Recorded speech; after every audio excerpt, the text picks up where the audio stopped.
Hey guys, welcome back to the channel. I'm Sean from SeanDoesDIY. In this video, I want to go over the basic tools that I think every DIYer needs to have in their kit. So let's get started.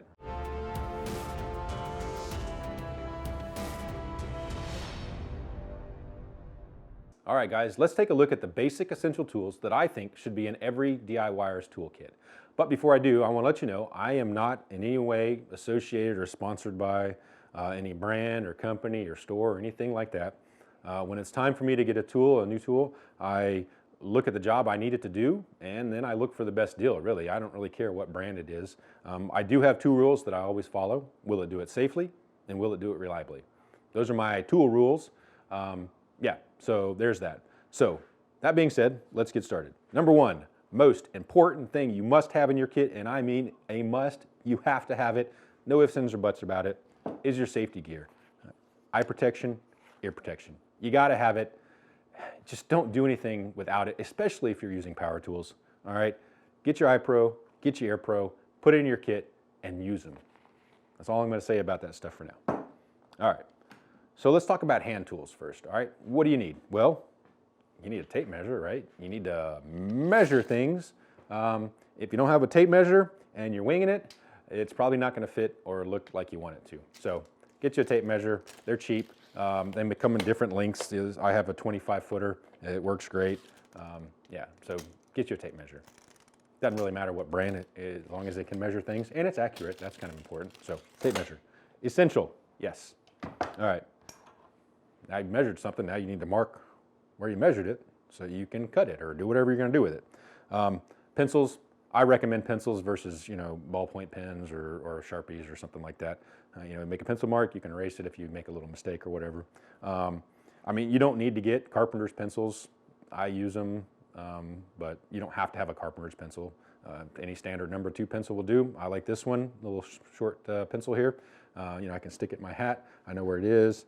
I can, make my mark, and I can stick it back, and it's right there on my right side because I'm right-handed. All right, pencil. What else? All right, next, how about some wrenches? As you can see, I have a bunch of wrenches up here, but really all you need, for the most part, I would say, is a adjustable wrench or a crescent wrench, whatever you want to call these things. This is an 8-inch. This will do just about anything type of bolt size you're going to need. You can get a couple of these, and now you can loosen and tighten bolts all day long. Another thing you could use in conjunction, if you only have one, you could use your adjustable pliers or channel locks, whatever you want to call them. Same thing.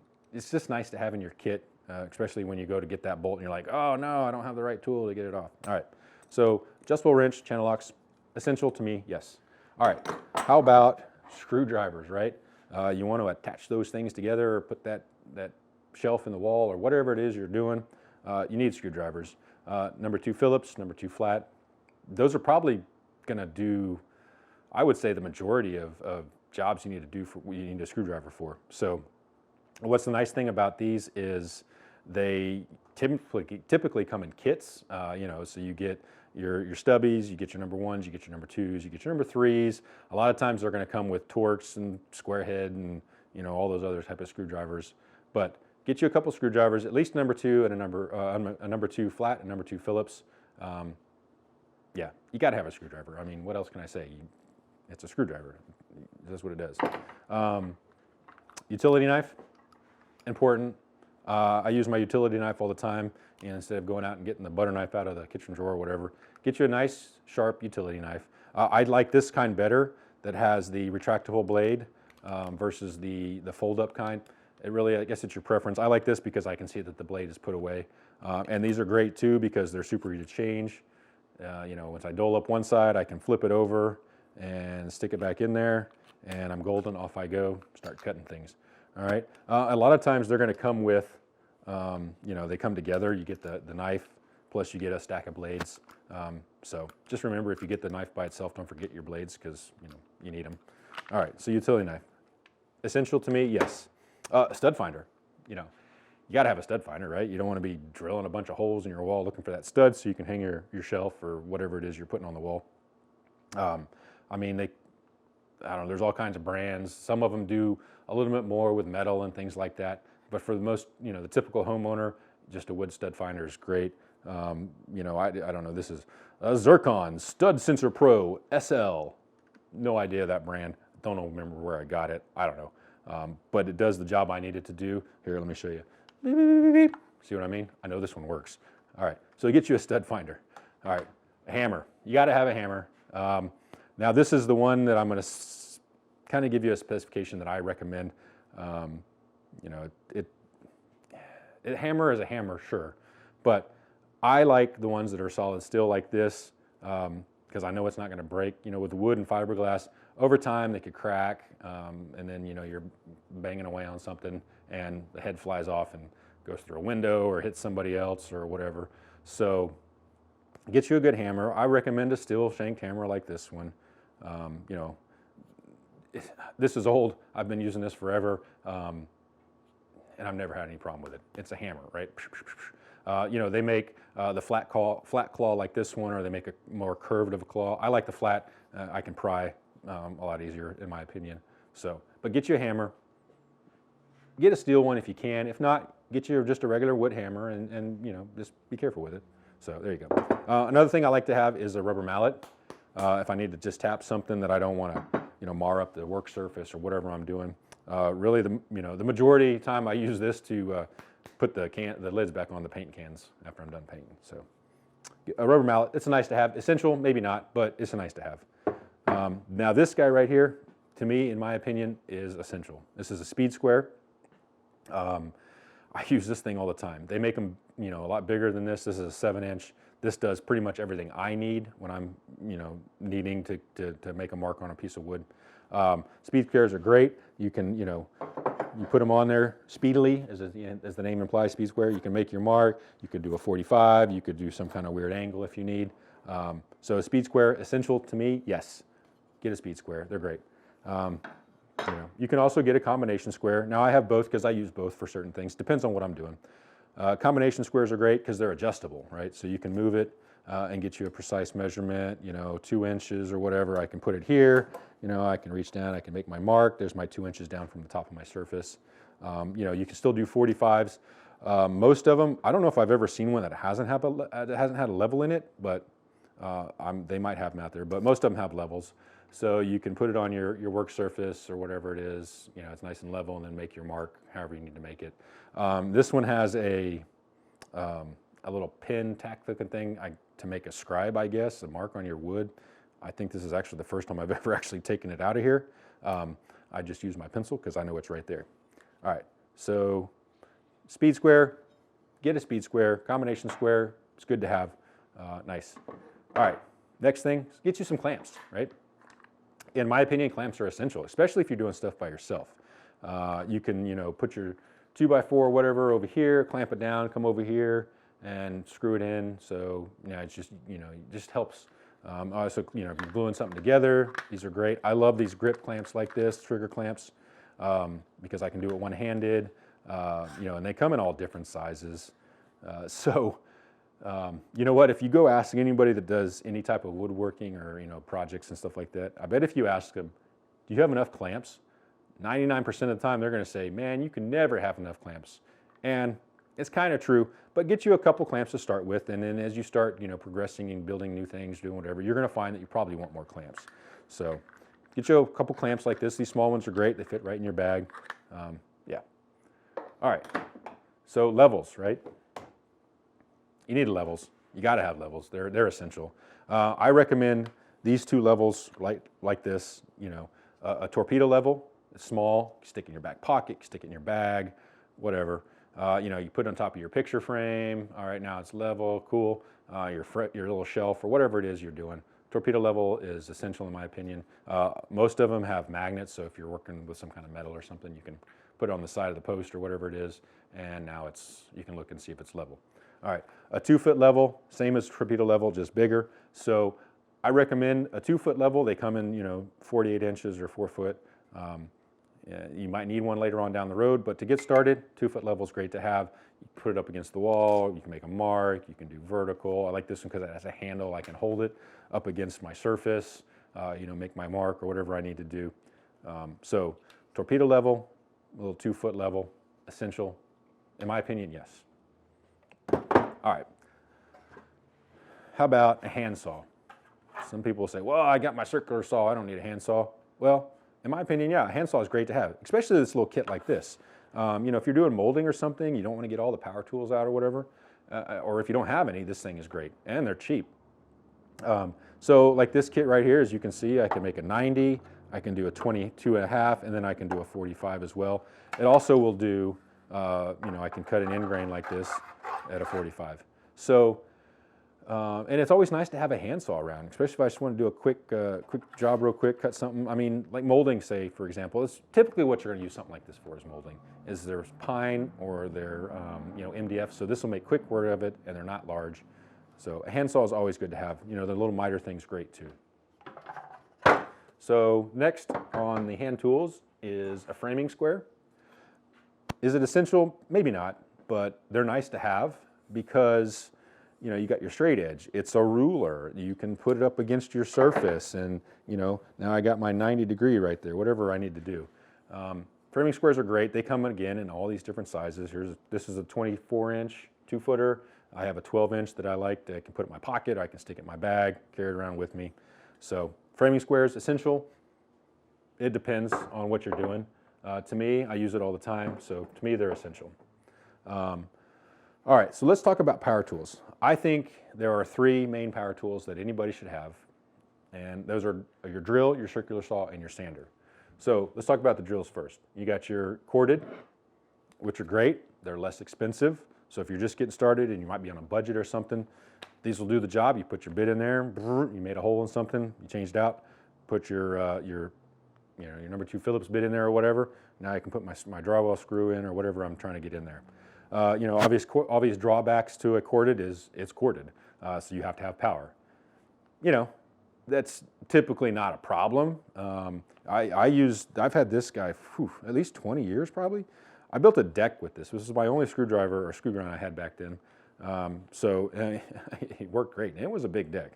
So corded drill is less expensive for one, and it'll still do the job. But I'm going to recommend, if you can afford it, is you get you a cordless drill. I mean, they're not that expensive. I think this one is 60 bucks, something like that, 60 or $70 maybe, 50 bucks, I can't remember. But, you know, in my opinion, they're more versatile than the corded because you obviously can take it anywhere you go. Now, a couple drawbacks, sure. The battery, for one, right? The battery's dead, you can't do anything until the battery recharges. Another drawback is these batteries are expensive. This 4-amp battery is like 100 bucks. So they are expensive, but this 4-amp battery lasts forever. So, you know, depending on what I'm doing, obviously, but these are great. You know, this one has a little light here, you know, and you can adjust the speed depending on what you're doing. Most cordless drills will have a torque, so you can set the torque on the drill itself. So they're great. They're really versatile. So if you can get a cordless drill, I would recommend one. You don't have to get this brand. I mean, there's other brands out there, so it might not be as expensive as this one. All right. So with your drill, you're going to need some bits, right? So you're going to need drill bits, so you can make holes in things. This kit, 15 bucks, 20 bucks, I don't know. But it, you know, it goes from a 1/16 to a 1/2 inch, and that's probably going to be all you ever need to do. So, you know, it does the job it's supposed to do. It's a drill bit. It makes holes in things. So, yeah. You know, and of course there are different bits, right? These are wood bits. They make concrete bits and masonry bits and metal bits and all that other kind of stuff. But for the majority of stuff, any typical homeowner is probably going to be doing, it's through wood. You know, drilling through your drywall into your stud to put a screw or something in or a bolt. So, drill bits. Another thing to go along with your drill is, you know, screwdriver bits, driver bits. So, you know, this kit's got Phillips, flat, hex, square, Torx. It's got bits for, you can put your sockets on there if you need to, you know, do something with a bolt. It's a great little kit. Again, 15 bucks, I think, somewhere in there. So it's a nice little kit. I use these all the time. I like them because they're small, they fold up, I can put them in my bag, and off I go and get the job done. All right, so let's talk circular saws. This is the second power tool that I believe is essential. So circular saws, different sizes, different makes, different models, if you will, brands, whatever. They all essentially do the same thing.